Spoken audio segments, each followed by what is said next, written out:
to welcome everybody from outside. My name is Katharina. I guess most of you know me already. I'm running our Fraser Jones business in Germany.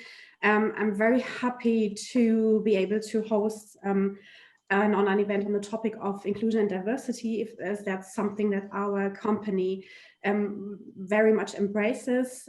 We have a brilliant panel with us today who will introduce themselves later on. Just a few hints before.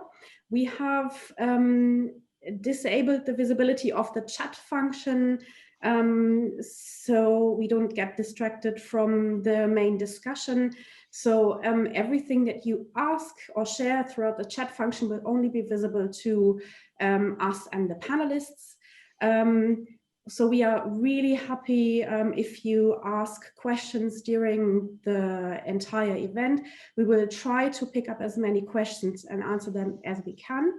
However, we will most likely, because there's lots of you participating, we will not be able to answer all of the questions. Yes, already somebody asked, are we all on mute? Yes, you are all muted. And we will make this into a series because the demand was just very high, where we will cover different aspects of diversity throughout the next month. So we try to, if we can't answer any questions, any of the questions today, we will answer them in the following formats to come. Another logistic topic, we will be recording this and we'll publish this on our YouTube channel later on. So a few days after this, you will get an email from us and get a link to the video that you can, of course, share with other people who might be interested in the topic and cannot join today. Yeah, so with that said, please let us know also through the comments if you encounter any issues from the technical side. Our marketing team will attend to this. And with that, I'm going to hand over to our panel and my friend Sarah, who is going to moderate the panel today. Thank you very much, Kata, and thank you, Fraser Jones, for organizing this fantastic event and for inviting me to be a part of it. I'm just going to explain the format of the discussion really quickly. So we're focusing on inclusion today. That's the main focus of our discussion. And we're doing that by looking at three aspects or three diverse groups. So we're looking at ethnic diversity, we're looking at gender diversity, and we're looking at diversity within LGBTQ community. So we understand that by no means, it's not a comprehensive overview of all the different diverse groups out there, but we just wanted to have a bit more of a focused discussion. So those are the three topics that we'll be looking at. So we have a very awesome panel for you today that will introduce themselves a little bit later. But I will start by telling you a little bit about myself. So I'm Sarah. I'm joining you today from Oslo, Norway. I am born in Sudan, and I have lived and grown up in many, many places, amongst which Zambia, the Philippines, and the Netherlands. So I really see myself as a global citizen. I'm married to a Norwegian man, and that's why I live in Oslo at the moment. Professionally, I work in behavioral science. So I'm a psychologist and also an international development expert. So basically, I apply behavioral science principles to design development projects. And given my background and the field that I work in, of course, inclusion and diversity are very, very central to who I am as a person and also professionally. And I started my own consultancy firm here in Oslo about 6 years ago. And the reason I chose to do that was really threefold. So first of all, it's just what I love to do, and I wanted to be involved in different aspects of development. So this was the best way for me to be engaged in different kinds of projects. Then the other thing is that, working in aid and international development sector, international development consulting can be very, very homogenous. A lot of development consultants are usually male, usually Western. So I really wanted to shake things up a little bit by starting my own consultancy firm. And the third thing is that I'm obviously an African woman living in Europe, and I really wanted to show that migrants can also add value, that we bring something to the table, that we can create something new, that we can create services, and we're not just a burden, as the narrative would have you believe. So these are really my three motivators, and I just wanted to preface that I only really experienced or understood that I was Black when I was about 25 years old in the Netherlands. I grew up mostly in international schools, so this idea of differences between groups is very, very foreign to me. In international schools, everybody's from everywhere, so everybody just kind of gets along. But at the age of 25, I had my very first experience with systemic racism. And that was very enlightening to me. And I actually didn't see it as a hindrance. I rather took it as something to embolden me and push me forward. And it drove me to complete 2 master's degrees and pursue an international career. So I just want to say that, if one experiences something negative in their lives, it's not always that they will end up in a victim role. It can also be a propeller to do more and take on more. So I'll stop talking about myself now and give the panelists an opportunity to introduce themselves. Tina, would you like to start, please? Yes, absolutely. Thank you, Sarah. Hello, everybody. I am Tina. I'm a partner of West End Corporate Finance and an advisory boutique dedicated to exit readiness. Exit readiness is the preparation of companies and the senior management teams for an upcoming sale or IPO. And before founding West End in 2013, I worked for 12 years in investment banking. I was 6 years with Goldman Sachs, an American bank, both in the Frankfurt and the Tokyo office. And thereafter, I worked for 6 years for Barclays, a British bank. And in my last role there, I was responsible for financial sponsor coverage in non-banking lingo. That actually means I was the key accounter for private equity clients in Germany. Coming to the topic of diversity and inclusion, to me, in general terms, inclusion is the opportunity for equal participation, irrespective of gender, race, sexual orientation, religious belief, etc. And if you have inclusion, I think that automatically leads to a natural diversity, in my view. And as we are here in a corporate context, if I look at what is diversity to me it's that the mindset, the culture and leadership is not being dominated by one homogeneous group, but that there's a certain openness and appreciation for everyone in the room. With that, I would leave it, and I'm very much looking forward to our discussion today. Thanks, Tina. Naveed, do you want to introduce yourself, please? Thank you, Sarah. My name is Naveed Nazemian. I am an executive coach and a global head of HR right now working for Vodafone. I have had a very fortunate professional life in that I have been working for large multinational organizations in a couple of countries. So I really have embraced diversity in all forms and shapes. And if I wanted to focus on it just for our session today, to me, diversity and inclusion is where we are able to belong without having to think too much about the way we look, about how we address, about what we say and how we say it. And if you all imagine for a second, if everyone in our work organizations and workplaces brought their whole self to work and not just what they deem to be appropriate, I think the workplace would be a much better place. And that is my hope and my ambition for our conversation today, to shed some more light into how to get closer to that state and learn from each other. So looking forward to the chat. Thank you. Thank you very much. Veronika, over to you. I think you need to unmute yourself. Good point. Great start. And it isn't even that early. Still, good morning. I'm glad to be with you here today. I would like to take, a short look back because inclusion diversity has been a topic that was high in my agenda since 1996, almost 25 years ago, when I took on my first leadership role.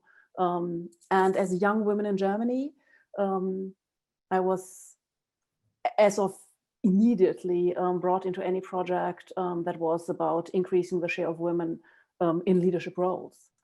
And it was something that initially I didn't like. I was, for quite some time, I was very sure that if people just tried hard, whether they were man or woman or whoever, they'd be able to succeed.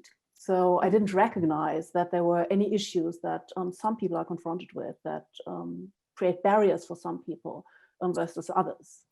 And it took me quite some time to come around, and it's funny to see that today all my focus is on helping remove those barriers.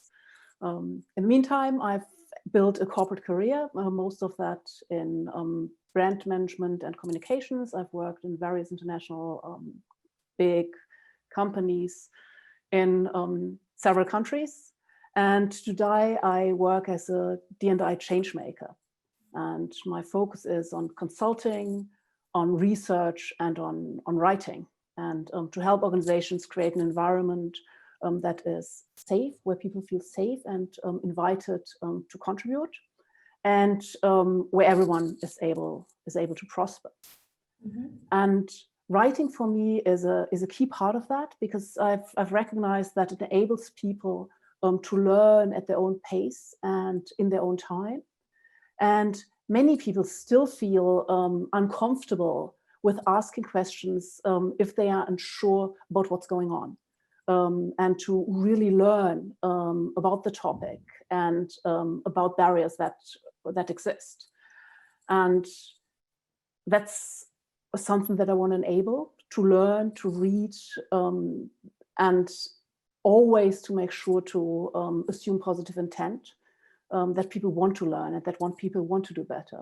And actually, the second benefit of writing my book, my last book, Fair Leadership, was actually that I sometimes get tired of that kind of discussions, that I just feel, oh my God, we've had that dialogue for dozens of years by now. So how is it possible that many people still get it, or still don't get it? And by now I'm in a lucky position that I can just tell them, please read chapter 7 and afterwards we're going to talk. And that makes my life a whole lot easier. So much for me. Fabulous. Michael, over to you. Good morning, everybody. Michael Illert. I'm one of the partners at Fraser Jones, leading our European business, and obviously quite excited to be here. I'm sure my slight accent has already given you a hint. I'm originally from Germany.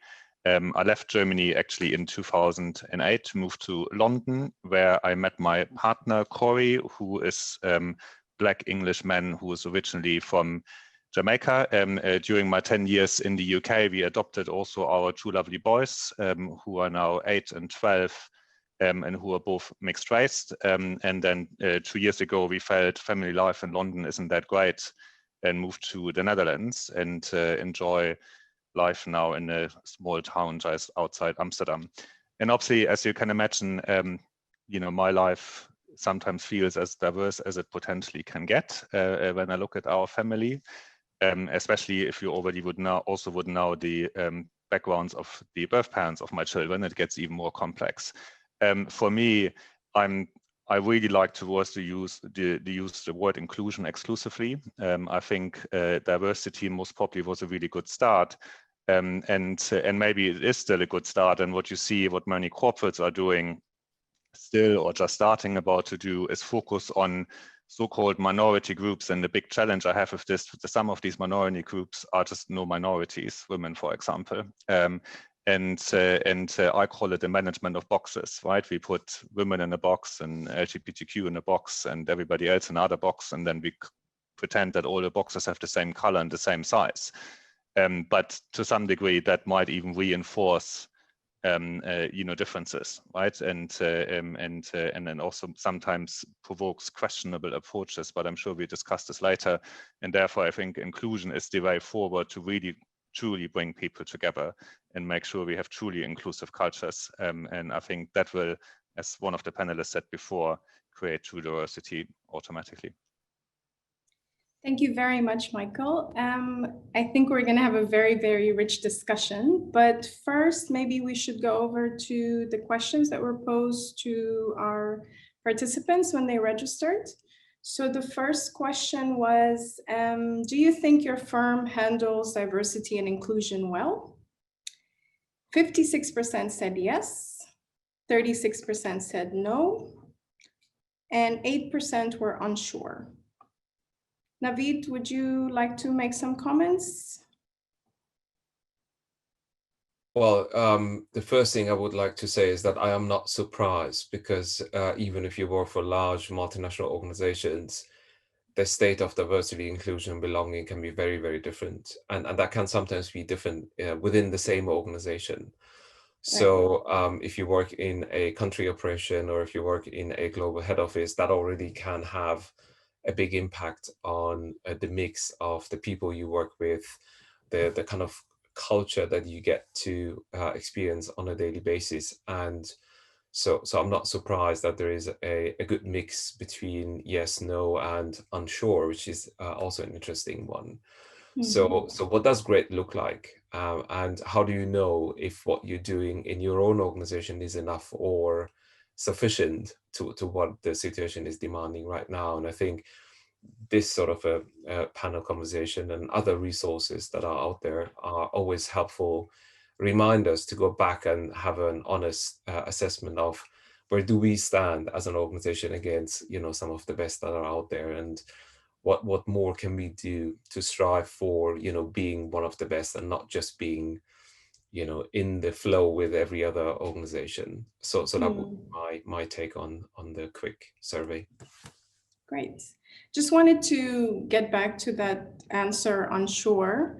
Do you think that that's an indicator for lack of inclusion policies in some companies? Would that be pointing to that? If people are like, I'm not sure to what extent, it's handled by my firm or by my company? Well, it could be really many things. I mean, the one angle could be, if I just take my own interpretation, I'm not sure the organization is doing enough, and I may refer that back to me or to colleagues of mine who I have some visibility over how they feel about, their way of being and how the organization is treating them right now. So, we're doing some things here and there. Maybe I'm seeing some visual signs. In the last all hands, all the management board stood on a big stage and said, we are fully behind this. But does that really actually translate through into our everyday habits? Is this something that I can put my hand on heart and say, I genuinely believe you're doing the utmost possible in this space? So there could be an angle to that, such as a subjective angle. There could be also an angle to that when I have conversations with fellow peers who work for other organizations, maybe. And sometimes, I do that very often. So I get often inspired by hearing how a certain organization is handling a particular topic. And then I get curious and I want to know more and learn more about it. So it could be any of that, or it could be something I just read, a white paper or a research study that I found, and it kind of woke me up as in, yeah, maybe we could do more, or, given that we are in this industry, in this country, is that all we can do? Great, thank you. So the other question that we asked our participants is, what singular aspect of inclusion and diversity do you think requires the most focus and attention? So we have a very big mix of answers here. 45% said gender, 19% said ethnicity, 24% said LGBTQ+, 5% said disability, 6% said social. Veronika, any views? Well, I mean, this kind of order doesn't surprise me. I think it's what has come up or what has been presented for a very long time now, which also gives a clear indication of, I mean, the slow pace of change. And that maybe the 56% of organizations that say they're doing great are either optimistic or they are the drivers of the only ones who drive.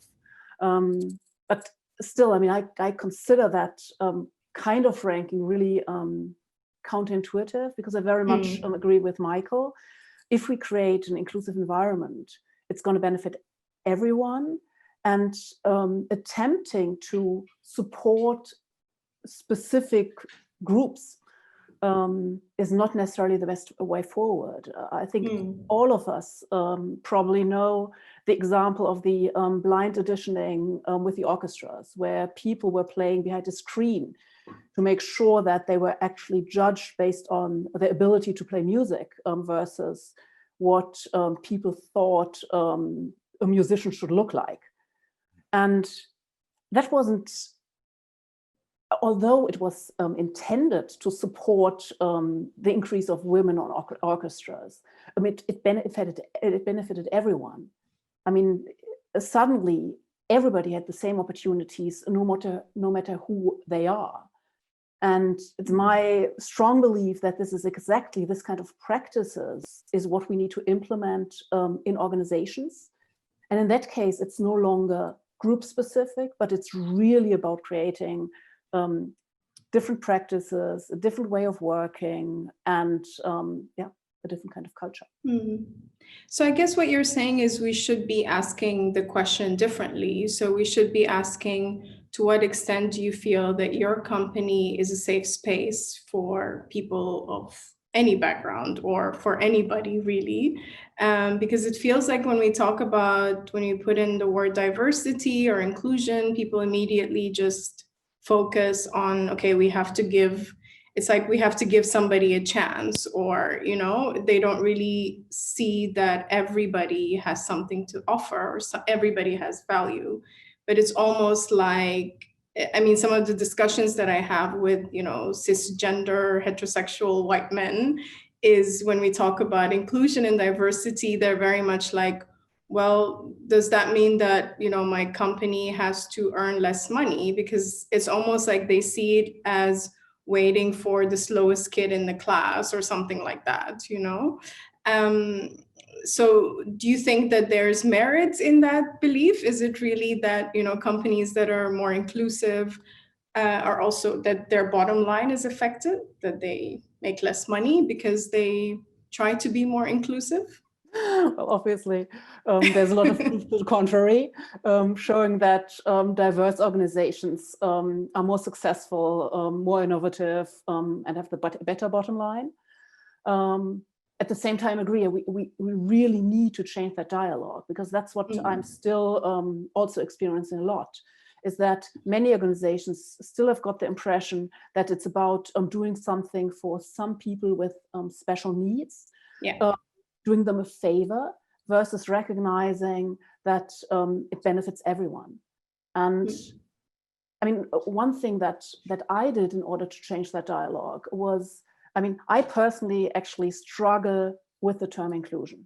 I think it's a very difficult term to use. I believe that it describes the right thing, but that many people don't get it.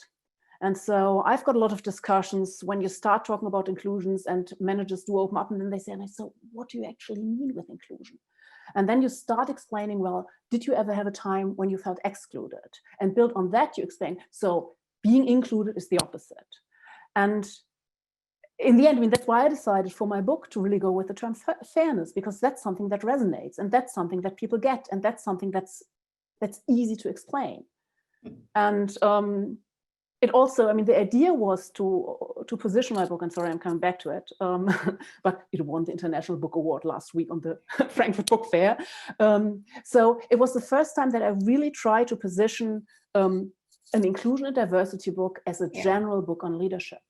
And actually, I mean, the recognition for that award, or the reason why I got that award, was because people said that it covers fundamental elements and what's key to change in organizations in order to make them ready for the future. And I think that's what we want. We want to change the dialogue. We want to make inclusion and diversity absolutely mainstream and show people that if you can't lead across differences, you can't be a good leader. It's not something, it's not a favor that you do them. It's an absolutely fundamental requirement. Thank you very much, Veronika. We're going to come back to all of this later. But Kata, maybe we should take a question from the audience now. There are actually two questions that are somewhat interlinked, so I'm just going to go first. So the first question is, how do you effectively address and implement change to combat implicit bias in all layers of an organization or company? And the second one is, well, somewhat similar. Would you consider driving a more diverse and inclusive culture is best driven top down, as it is popular belief in cultural transformations, or bottom up? What are some typical roles in organizations in the inclusion and diversity space? So people asking for real life examples on how to drive this actually. Great. Who wants to answer that? Tina? Navid, go ahead. I would like just to say that again, I'm speaking from a place of my experience. I'm not sure if that is universally true or not, but I have found cultural transformation to be much more effective if it's weaved into the bigger kind of strategic picture. I have not seen a D&I or a cultural transformation to be very successful if it's launched on its own. Because by the very same nature of that, then all the people who believe we're doing more than enough and no, I don't want the slowest kid in the class to become my line manager or whatever the belief is, to immediately check out from that initiative and really not engage with it. So my personal belief is it's not so much a question of top down or bottom up, because you can have a very successful cultural transformation that is bottom up informed but top down enabled. So it's not that very much a question of top down or bottom up, but for me, it needs to be anchored in the bigger strategic picture. Ideally, it's rooted in our purpose. When we launch a new purpose, as we have done so in Vodafone not too long ago, what is diversity, inclusion, belonging is part of it. It's not like a separate thing that the HR function is supposed to be running. It's not something that good corporate citizens need to say yes to it in public forum. It's something we stand for. It's what makes us to be a better organization compared to our peers. It's what gives us happier customers. It's what will drive our revenue growth. It's what will give us happier, more satisfied customers and better bottom line in the end. So for me, it would be really something that is rooted deep inside a much bigger kind of vision and where we want to be conversation then, oh, here's the new fancy D&I strategy. And by the way, it was brought in by this consulting firm because they think these are the 10 things we need to be doing in order to be more successful. Yeah, because then it becomes a tick box exercise, doesn't it? So can you just give us an example of how you'd get like board members, for instance, to take on this ethos or to share this perspective or to give it importance? Can you give us a real life example of how you or others have managed to do that? I mean, one of the more successful strategies I've seen is particularly at that level. So when you start to talk to board members about these things, which can sometimes be a bit HR-y, soft and fluffy, if you wanted to take that view, let the facts speak. This is a data-driven recommendation. It's not what I think is the right thing to do. It may be actually true.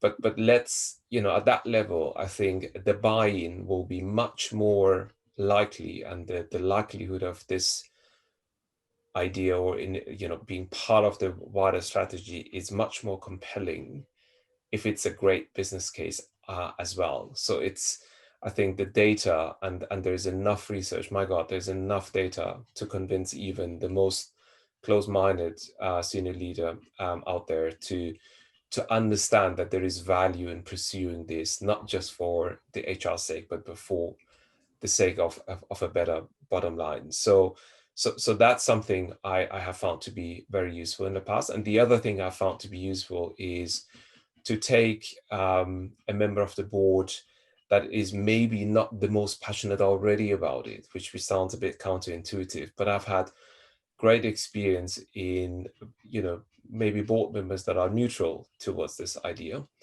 to really then, because they will have to upskill themselves, they will have to talk to a lot of people to kind of bring themselves up to speed, and boy, board members can be competitive, I can tell you that. So wanting to know it and wanting to understand it in detail, and that sometimes drives, that ambassadorship drives participation and also more conviction at the board level, because suddenly, they were the ones that were okay with it, not necessarily, too much in favor or against it. But if they start to rave about it, if they start to talk openly about some of the issues, some pockets of the organization that may be ignoring what is the right thing to do, and as a result, the business is suffering, I think that will be a much more compelling case than having consultants coming in and trying to convince the board what is the right thing to do. Right. Thank you. Tina, I actually wanted to ask you, having worked in kind of, let's say, boys clubs for a lot of your career, I'm sure you've had to go through a lot of, changing minds or being met with certain perspectives that were obviously not true. Have you been involved in any sort of advocacy work or any work to kind of like get board members or CEOs of investment banks, for instance, to view women differently within the sector? Yeah, Sarah, you're absolutely right. Being kind of for many years in investment banking, it's a place that, in particular, when I started my career, was anything but diverse.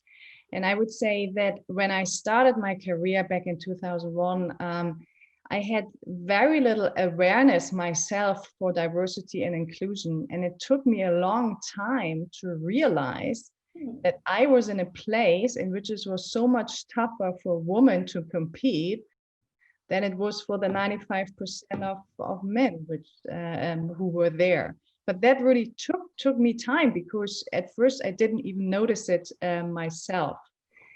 I have to say that I had a very positive experience when I was selected in my first supervisory board mandate.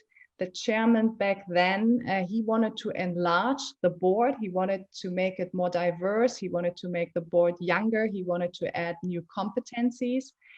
And in that case, the board was enlarged from 3 men to 5 members, and 2 women joined. 2 women joined that board.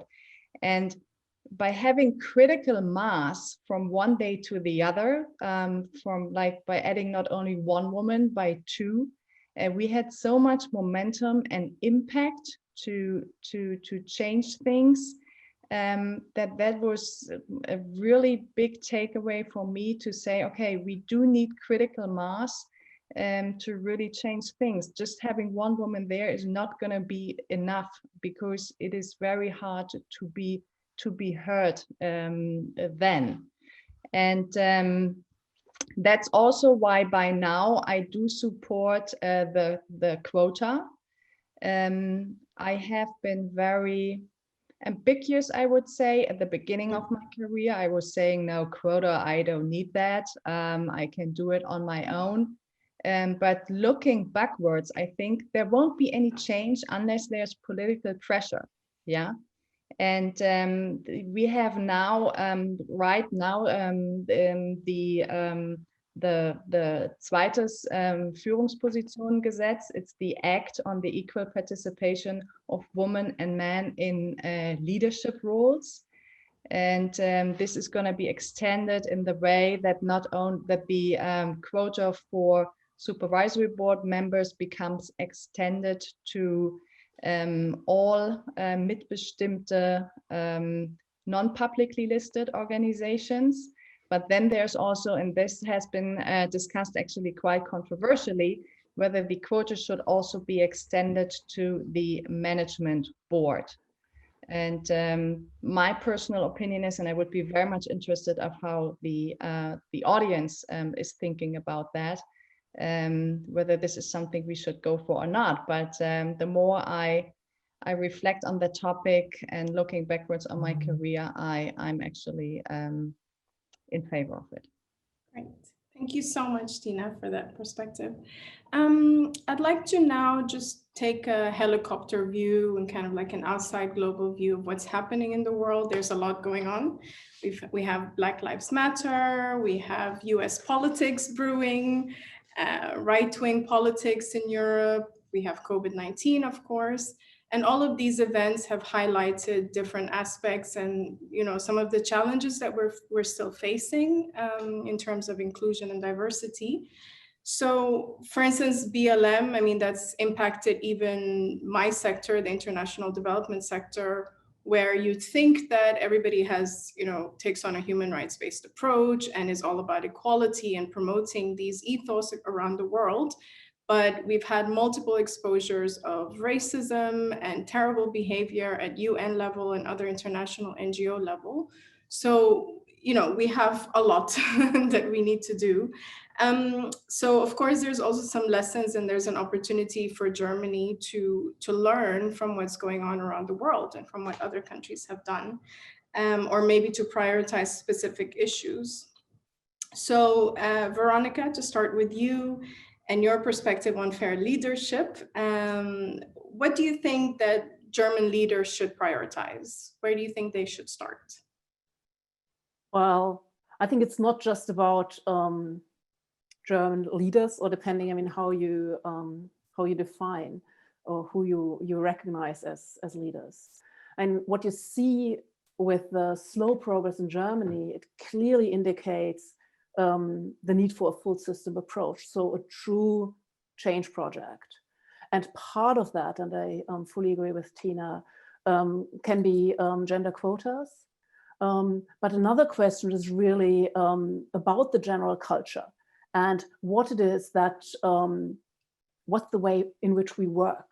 What is it that we recognize? What kind of behaviors do we recognize and support? And how do we support those decisions? Like, I mean, another example is obviously tax splitting in Germany, which can make it attractive for families for one of the parents to stay at home and only work part-time and earn less because it's, yeah, there's considerable tax benefits.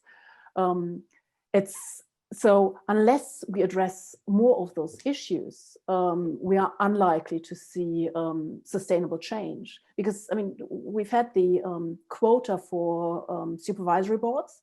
And what you could see initially was that the share of women on boards rose steadily. And then suddenly, bang, the moment that the quota was achieved, organizations started slacking and their share went down again. So it was not that something that people had actually learned, that organizations had learned. So we'll have to do better role modeling. We have to look at overall the legislative framework, and we have to look at enabling people to doing the right things. And I personally find that trainings, and well, it's not me personally actually, that the success of trainings tends to be limited. I mean, we see increasing and overwhelming by now scientific evidence that, like, for example, unconscious bias trainings might increase biases and might make people take worse decisions, actually. So rather than trying to train people and afterwards tell them, try harder and think of it and remember and give them something else to keep front of mind, it's better to really consider ways and practices that we can deploy to help people make the right decisions automatically. And that's, again, like in the blind auditioning example, and there's many other ways in which you can achieve the same kind of outcome. Great, thanks, Veronika. So Navid, as an HR leader, how do you see these topics that Veronika has just mentioned? How would you go about those in practice? So I think the jury is still out there whether unconscious bias training can be effective or not. And as Veronika rightly said, there's some data suggesting it may or may not support what it's intended to be doing. I think my you know, I would like to just make this very pragmatic. I think, you know, as a HR journalist, you know, we sometimes have a tendency to make things more complicated than they are necessarily. So when we think about ethnicity, for instance, and I work with 19 country operations in my global role in Vodafone, there's always a handful of them that will come forward and say, oh, so sorry to say, but, you know, legally we can't even, you know, ask for this question. And of course, we can't provide any data. Yes, that's true. And nobody's asking anyone to break the law. But how about in your next all hands, where you got the top 100 leaders in the room, you just take a look, right? So gender, we know, thank God, that if there's one thing we can measure everywhere, so that's a starting point. Just look around. Look around at the ethnicity that you've got represented in the room. This is your top 100 leadership. This is the first 2 layers of your organization in most operating countries. So you know, what does that makeup tell you? And again, you don't need to survey this. You don't need to have lawyers and start discussing with the Works Council and do any of that. But if you really felt, and I felt that in the past, you know, I was many years ago, I was invited to attend a regional leadership summit, and I was working in the Africa Middle East region, and they invited the top 120 leaders from the entire region, Africa Middle East, and I counted 6 women on that 120-man kind of event. And I sat down with the regional HR team, we had a conversation about it. He wasn't pleased to hear it, but boy, you know, if it's that obvious, you better do something about it. So I think my point of view would be really start to move away from all these limitations that we all have in our daily lives, and look to what is possible, you know, shifting from what can't be done. I can't survey this population. I can't even ask that question. I can't give you any data. We can't aggregate it. It can't go on our dashboard. Our dashboard is not complete. That's all true. But let's just go back and look at the makeup of this leadership team. Let's look at the ExCo first. Let's look at the top team. And then let's look at the direct reports to that team. That's already a good starting point. Let's look at the functions that seem to be doing a better job than others on gender, on ethnicity, and other aspects. Let's look at those functions that are doing a better job in bringing in outside-in view versus in-house promotions. Let's see if they are doing any better than the others. So I think my real appeal today is try to be a practical radical in the system that you're part of, rather than trying to look at all the things that we would love to be doing, but for some reason, legally or otherwise, we can't do, and it's inappropriate to ask for that question. Great, thanks, Navid. Now, Tina, I think you'd argue that we still have a lot to do with regards to gender. Could you tell us about some of the future plans that you have in the work you're doing with working moms? Yes, let me introduce the Working Moms to you. It's a nonprofit organization, basically a social network of professional women in Germany. There are about 500 members all across the country. And I think the common motto of the Working Moms is that it's a pro-career and pro-family. So all of us are pursuing an ambitious career, but at the same time are also running a family and have children, and that's also very important for us.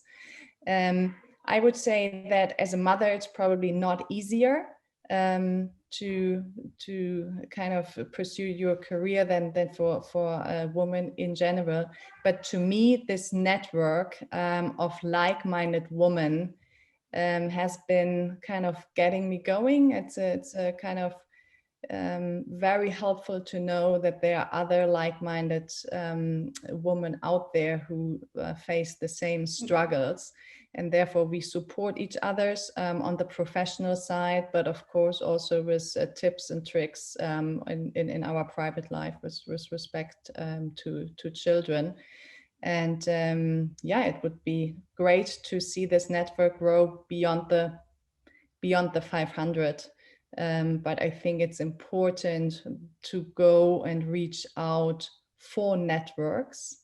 And there are more than just the Working Moms there, but to support each other as much as we can. Thank you very much, Tina. Michael, you've been very quiet, so I'd like to go over to you now. You're obviously a champion for inclusion. That's come across very clearly.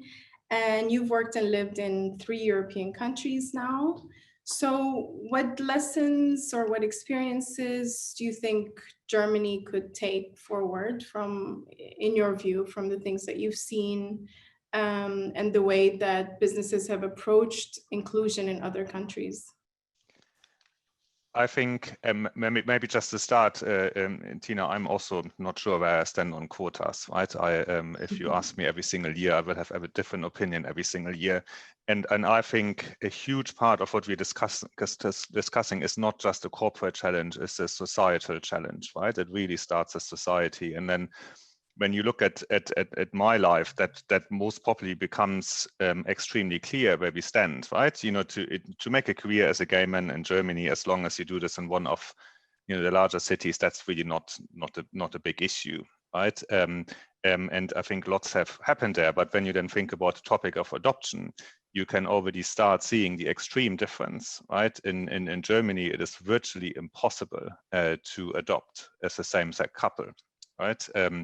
And if you then move to the UK, and the UK I always find a super interesting example, because on the one hand, you see this kingdom with all its traditions, but then when you live there, you see how far they actually have come in many other points, right? In the UK, the government is actively working on getting same-sex couples to adopt, right? So it's a completely different approach in how they work. And then, you know, for me living in the UK, it was quite interesting. Being 2 dads with 2 children was never an issue in the UK, but we had a little bit of, as I call it, celebrity status, right? You know, if people figured out we were 2 dads, then everybody got really excited and wanted to talk with us about this. And then moving to the Netherlands, which you know, I think the easiest you can describe how Dutch deal with all of this, I would, and then obviously it would be quite interesting to hear your comment on this, Sarah, because I know there's obviously quite controversial, right? But in general, I think Dutch are more like everybody can do what they want as long as they leave me in peace, right? And you then can see this because we completely lost our celebrity status here. If people here figure out that we're 2 dads, it's just an absolute non-topic, right? It's just like, it doesn't exist. You're just boring now. Yes, but you can see this in day-to-day life, right? I never ever had a form in front of me where it was automatically assumed that there must be a mother and a father. It's always just parent 1, parent 2, and then you can select your gender, and that's then obviously man, woman, or binary, right? So it's a very different approach, and I think when you live this as a society, that then very quickly has has a major impact on and on the corporate world as well, right? And I think that is not to be underestimated. And I think a huge part why the UK is maybe ahead, also when it comes to diversity within corporates, is because there was huge societal pressure on this, right? Both from the society itself, but also from government bodies. We don't have enough time to go into this, right? But they did quite a lot to foster this. And I think this is where Germany really can learn, and where all of us need to learn, right? Just ask yourself, is it just your employer where it might be difficult to make a career as a woman, or how many of your friends have asked you how important your children are just because you also have a full-time job, right? So I think there you can see the complexity of the issue, which is far, far greater than just corporates. But what I would do say, right, because you alluded to this earlier, is when you look what's happening in the world, right, and the void certain perceived role models are leaving at the moment, I think the expectation is more there that we representatives of corporates voice more opinions, right, and become much more clearer in what we as a company do stand for or do not stand for. And I think that is a major opportunity for the corporate world, but it's also a major challenge to how to approach this and where to start. Thanks.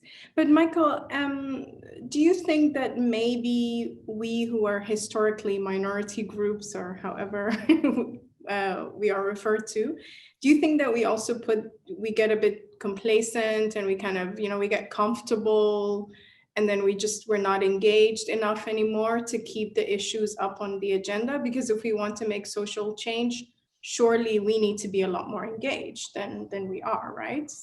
Yes, absolutely. I learned this for myself. You know, a number of years ago, our CEO sent me to a leadership seminar for gay leaders, and I really didn't know where I should go, right? Because I just thought, what is the connection with me being gay of being an executive? And then I went I was, you know, kind of ready for 3 days of leadership seminar, which I didn't look forward to so much. And then after 2 minutes of the keynote speech, I had to completely rechange my expectation. Right, and the big learning I took out of is that I need to be much more overt with my life, because I learned to appreciate that I just assume, you know, being in the leadership team of our firm globally, that everybody knows about my life, right, and that a person joining us tomorrow knows, and then therefore assumes that we are an open and inclusive company, but that's just simply not the case. And so I actually learned in the seminar to, again, come out again in pretty much every conversation, right? To simply just make that point, right? And drive the conversation. But we equally, as a business, you know, are very active in this space, and that's something we're very proud of. So we regularly choose not to work with certain clients because we just don't, you know, select, we find our clients the best candidates, let's put it that way, right? Other criteria are relevant for us. And if clients don't respect this, then just can't work with us, right? But equally, we try to do a lot ourselves, and yes, that has to be driven by us. I just don't like the word minorities, right? Because people immediately think race and gender, and unfortunately, they are just not minorities, right? Maybe I could accept that potentially as a gay man, I'm somewhat of a minority, but most of the other areas of diversity we talk about are most certainly not minority groups, right? Absolutely agree. I think, you know, you can't be what you can't see. So I think it's really, really important for us to be out there and show that you can belong, and you can also just elbow your way into spaces, and people just have to deal with it, right? Yes, indeed. Cool.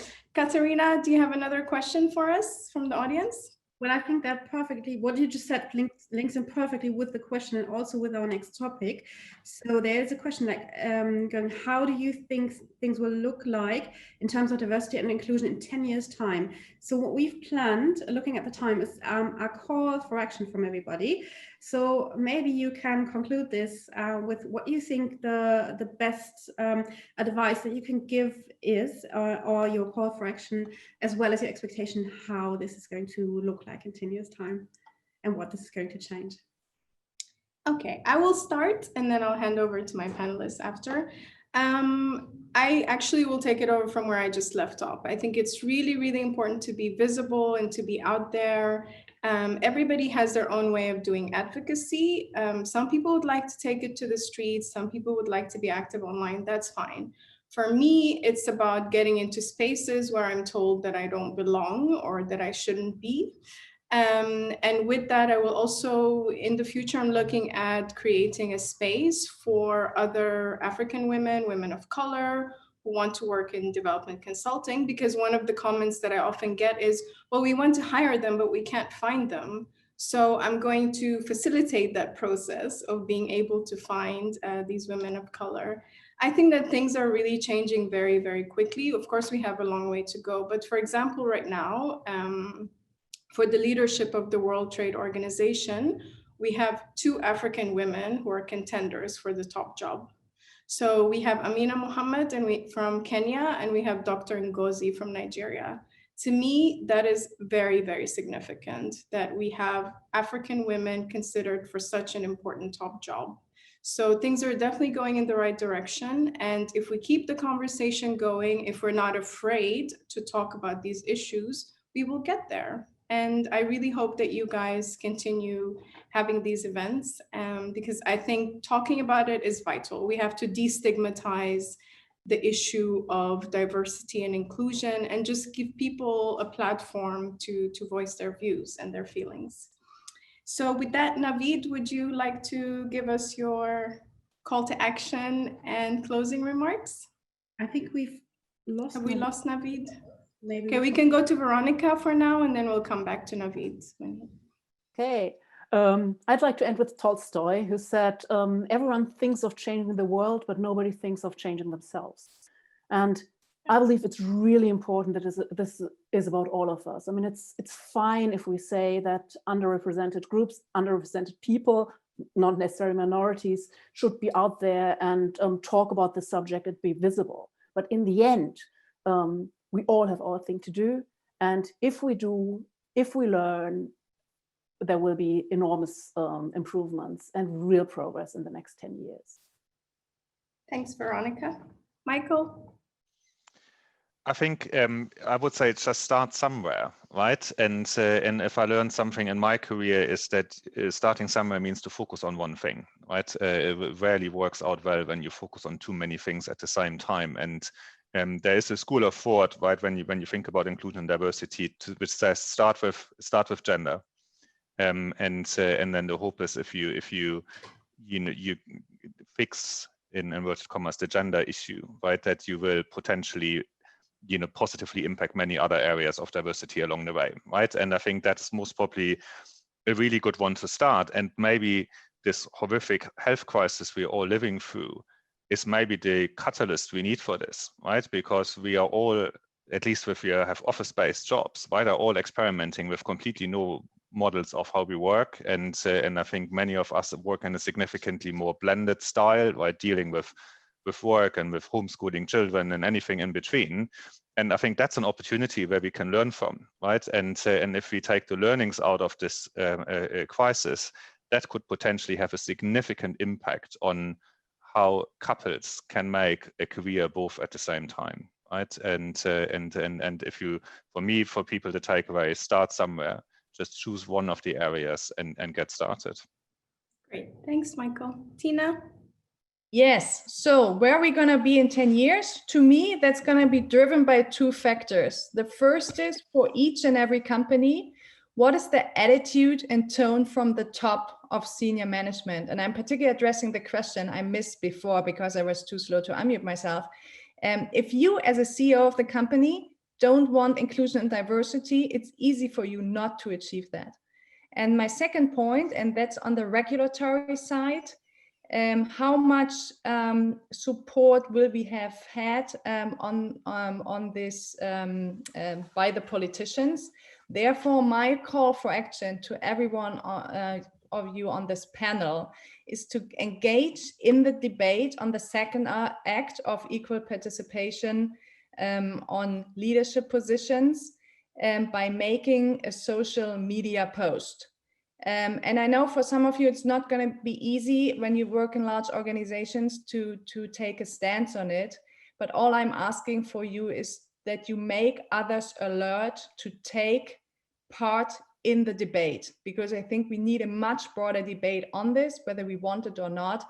But I think it's super important that we do not lose the momentum right now in all other political issues we're having with COVID, US election, etc., to really get focused on this topic. Thank you. Thanks a lot, Tina. Navid, we had two questions for you. The first is what your closing statements are, and then we had a question from the audience, what will things look like in 10 years? Yes. So what will things look like in 10 years' time is down to us, all of us. If we just, take a passive stand and just wait and hope for things to improve, it may or may not happen. But I would rather be in the corner of those people who want to actively contribute, who want to shape our workplace and our lives for the better, who want to, have a role of some sort. And it doesn't have to be all the grand things, and we don't have to start a movement with millions of followers to be, as I said before, a practical radical. And trying to, change things for the better. And my plea to everyone is just to do that. I don't have anything else to say than what I've already shared, which is, just look at what's possible instead of focusing on what is not doable, what's not legally applicable, and so on. Just to do the right thing without having to worry too much about all the clauses and the small print.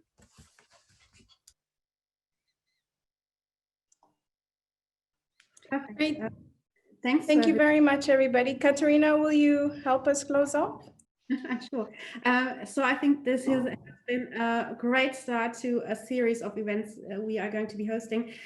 So everybody who has been engaged in posing questions and trying to further this discussion, thank you very much. We will take your questions that we didn't get around to answer to heart and see that we can answer as much as them going forward.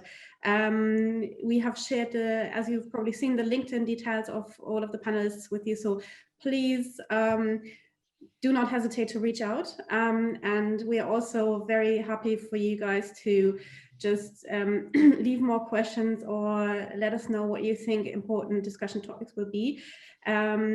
So it's been great having the opportunity to discuss that with you, and hope to see a lot of you on our next panel discussion. And obviously a big thank you to all of our panelists who have taken the time to discuss with us the most pressing topics regarding inclusion and diversity.